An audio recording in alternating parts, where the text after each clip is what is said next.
Hello student, आज का हमारा विषय है कारक। कारक का लेसन पढ़ेंगे बच्चों हम। सबसे प्रथम देखिए, श्री राम ने रावण को बाण से मारा। महाभारत में अर्जुन के रथ का साथी बनने के लिए श्री कृष्ण तैयार हो गए। ये जो ऊपर वाला वाक्य है बच्चों, श्री राम ने रावण को बाण से मारा, इसमें ने है, को है और से है। दूसरे में क्या है? महाभारत में, के, का, के लिए ऐसे चिन्हों का इनमें प्रयोग हुआ है बच्चों। अगर हम इन चिन्हों को वाक्यों से हटा देते हैं बच्चे, तो इनका अर्थ जो है आपको स्पष्ट रूप से समझ नहीं आएगा। जैसे हमने यूं कहूं, श्री राम रावण बाण मारा, तो आपको इसका अर्थ समझ में नहीं आएगा। क्यों? क्योंकि ये चिन्ह जो हैं वाक्य में आए और संज्ञा और सर्वनाम शब्दों का संबंध जो है वाक्य की क्रिया से बता रही हैं। ये विभक्तियां जिन शब्दों से जुड़ी हैं इनको हम बच्चों कारक कहते हैं। इसलिए हम कह सकते हैं कि संज्ञा या सर्वनाम के जिस रूप से वाक्य के अन्य शब्दों से उनका संबंध जाना जाता है वो बच्चों क्या कहलाता है? कारक कहलाता है। वो क्या कहलाता है? कारक। कारक के भेद बच्चों, कारक के 8 भेद होते हैं। कारक के कितने भेद होते हैं? 8 भेद होते हैं। कर्ता, पहला है कर्ता। काम को करने वाले को हम क्या कहते हैं? कर्ता कहते हैं। कर्ता क्या होता है? जो काम को करता है। वाक्य में जो काम को कर रहा होता है वो क्या होता है? कर्ता। जैसे राम पुस्तक पढ़ता है बच्चों, राम क्या है? काम को कर रहा है, तो राम क्या है? कर्ता। इसका विभक्ति चिन्ह होता है बच्चों कर्ता कारक का ने। कर्म, जिस पर क्रिया का फल पड़े वह कर्म होता है बच्चों। इसका विभक्ति चिन्ह है को। जैसे श्री राम ने रावण को बाण से मारा, और श्री राम क्या है? श्री राम तो है कर्ता, और रावण क्या है? रावण क्या है? कर्म। तो राम ने रावण को मारा। उसके बाद है करण, जिससे क्रिया की जाए वह करण होता है। करण, उस करण कारक का विभक्ति चिन्ह क्या होता है? से। जैसे वह पेंसिल से चित्र बनाता है, किससे बना रहा है वो? पेंसिल से। इस तरह वो क्या है? करण कारक। बच्चों उसके बाद है संप्रदान, जिसके लिए क्रिया की जाए या जिसे कुछ दिया जाए यह संप्रदान होता है वहाँ। जैसे को के लिए, जैसे अब हम वाक्य बनाते हैं, क्या वाक्य बनाते हैं कि रमन ने भूखे कुत्ते को रोटी दी। तो यहाँ रमन ने क्या किया? भूखे कुत्ते को रोटी दी। उसके बाद है अपादान। अपादान में होता है बच्चों जिससे अलग होना प्रकट हो, वहाँ होता है अपादान कारक। जैसे मोती घर से बाहर आया, इसका विभक्ति चिन्ह से। अब मोती घर को छोड़ के आया, घर से अलग हो रहा है मोती, तो ये क्या है? अपादान कारक। उसके बाद है बच्चों संबंध कारक, जिससे एक संज्ञा का दूसरी संज्ञा से संबंध प्रकट होता है वो संबंध कारक कहलाता है। का, की, के। संबंध में क्या होता है? का, की, के। जैसे है कि वासु की पतंग फट गई। पतंग किसकी है? वासु की। पतंग का संबंध किससे है? वासु से। तो उसमें होता है का, के, की। उसके बाद है बच्चों अधिकरण कारक, जिससे संज्ञा का आधार प्रकट हो वह अधिकरण है। अधिकरण में, पर, ऊपर। अधिकरण के विभक्ति चिन्ह कौन से हैं? में, पर, ऊपर। क्या वाक्य बन सकता है इसका? जैसे छत पर कपड़े सूख रहे हैं। गीता पार्क में खेल रही है। उसके बाद है संबोधन, जिससे किसी को बुलाना प्रकट हो, वो क्या है? संबोधन। हम कैसे बुलाते हैं? हे राम, हे अरे रे ओ, हे अरे रे ओ। जैसे हम कहते हैं, अरे तुम कहाँ चल दिए थे, या हे ईश्वर हमें सत्य का मार्ग बताओ, अरे इतना बड़ा सांप। तो ये क्या है? संबोधन। हम हे अरे रे ओ से संबोधित कर रहे हैं। उसके बाद बच्चों, ये कर्ता कारक है, इसकी डेफिनेशन वही है। क्या है कि वाक्यों को पढ़िए। कर्ता कारक, कर्म कारक, इनके एग्जाम्पल्स हैं, इनको आप रीड करिए, फिर हम इसके बारे में करते हैं। जैसे वाल्मीकि ने रामायण लिखी, नौकरानी ने कमरा साफ किया। कर्ता का विभक्ति चिन्ह क्या है? पहले वाक्य में ने। कर्ता का विभक्ति चिन्ह क्या है? ने। और दूसरे वाक्य में क्या है? नौकरानी ने। उसके बाद है वाल्मीकि। वाल्मीकि से लिखने और नौकरानी से कमरा साफ करने की क्रिया करने को बोध होता है। इसमें वाल्मीकि कर्ता कारक है और इसमें नौकरानी कर्ता कारक है। इसलिए हम कह सकते हैं कि संज्ञा या सर्वनाम के जिस रूप से कार्य करने वाले का बोध होता है उसे हम कर्ता कारक कहते हैं। कर्ता कारक को पहचानने के लिए क्रिया में कौन या किसने शब्दों से प्रश्न किया जाता है। जैसे बच्चों, ऐसे भी हो सकता है कि कर्ता कारक में कभी कभी विभक्ति चिन्ह ने का लोप हो जाता है, मतलब ने नहीं होता। जैसे रोहन पढ़ रहा है, तो हमें अंदाजा लगाना चाहिए कि पढ़ कौन रहा है। क्वेश्चन पूछा है, पढ़ कौन रहा है? रोहन पढ़ रहा है, तो रोहन इसमें क्या है? कर्ता। गीता पढ़ रही है, तो कौन पढ़ रहा है?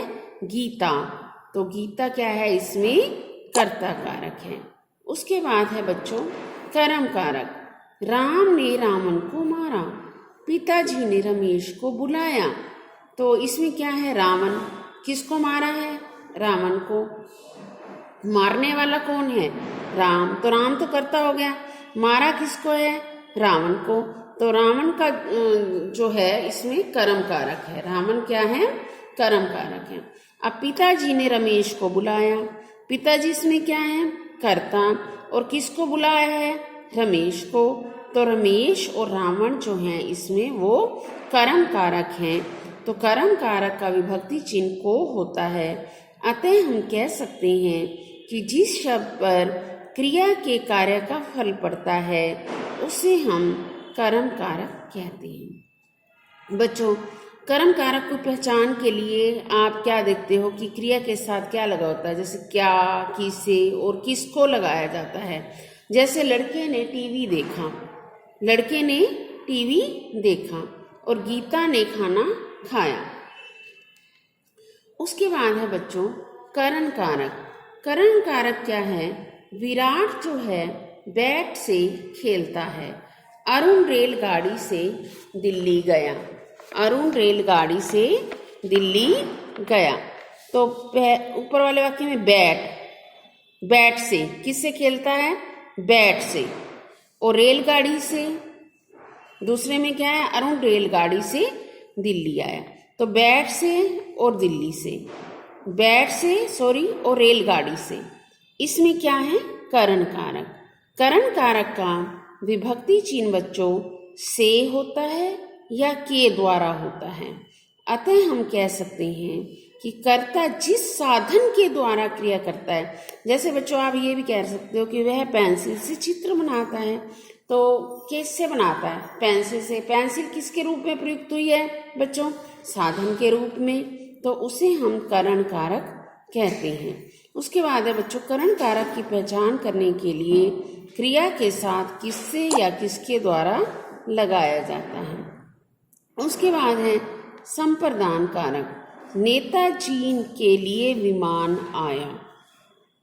रमन ने भूखे कुत्ते को रोटी दी। इन वाक्यों में बच्चों नेताजी के लिए तथा कुत्ते के लिए संप्रदान कारक है। संप्रदान कारक का विभक्ति चिन्ह बच्चों क्या होता है? के लिए या को होता है।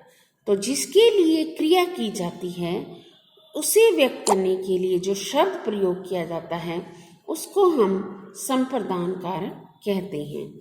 संप्रदान कारक की पहचान क्रिया के साथ किसके लिए या किसको लगाने से जो शब्द उत्तर में मिलता है वो होता है संप्रदान कारक। उसके बाद है बच्चों अपादान कारक। देखिए वाक्य, गंगा नदी हिमालय से निकलती है, मोती घर से बाहर आया। तो पहले वाक्य में क्या है? गंगा नदी कहाँ से निकलते हैं? हिमालय से, और मोती घर से। तो दोनों में क्या है? अपादान कारक।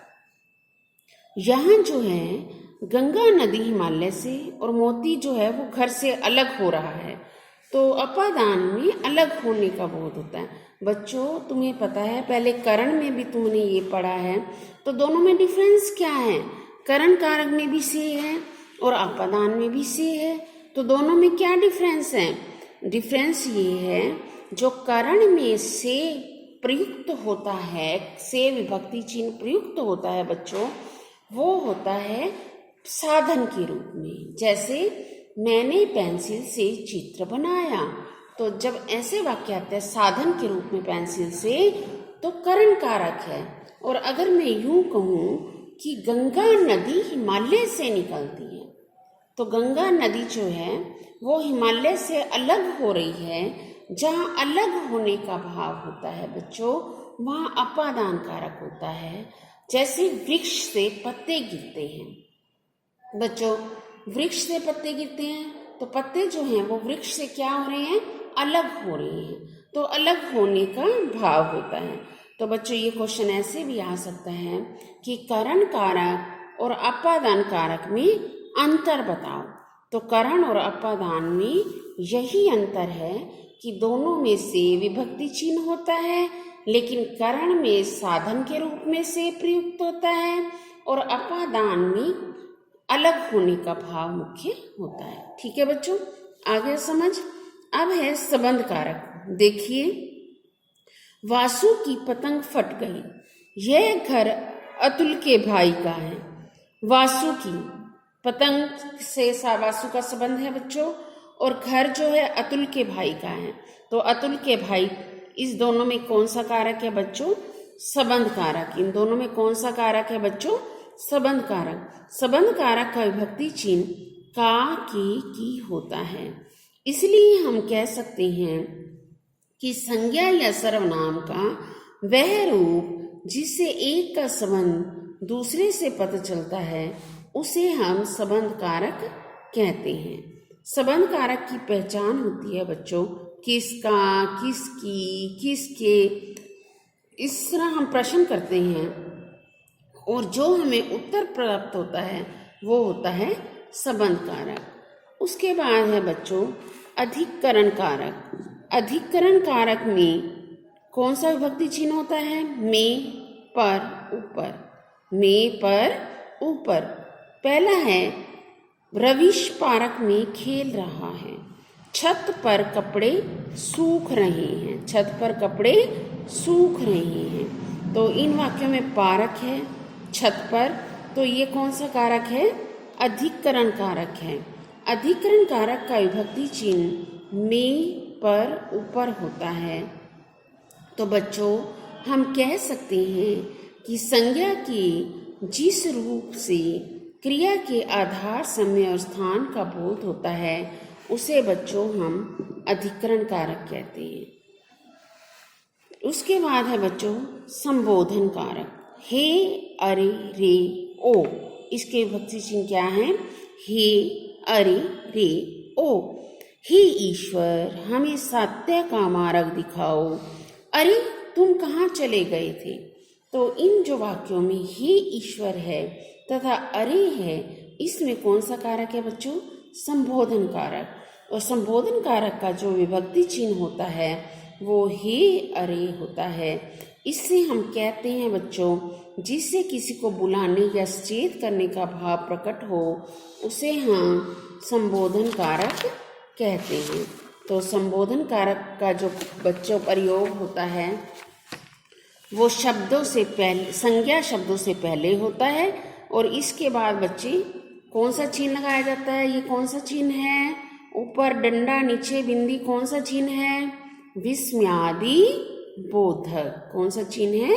विस्मयादि बोधक। बच्चों ये हमारा आज करण इसका चैप्टर पूरा हुआ। आप इसकी टेबल को बच्चों ऐसे याद कर सकते हो, कर्ता ने कर्म को करण से संप्रदान के लिए, अपादान से संबंध का के की, अधिकरण में पे पर संबोधन हे अरे रे। बच्चों कल हम इसकी एक्सरसाइज करेंगे। आज आपने करण ये सभी कारक पढ़े हैं तो इसको ध्यान से रीड करो। धन्यवाद।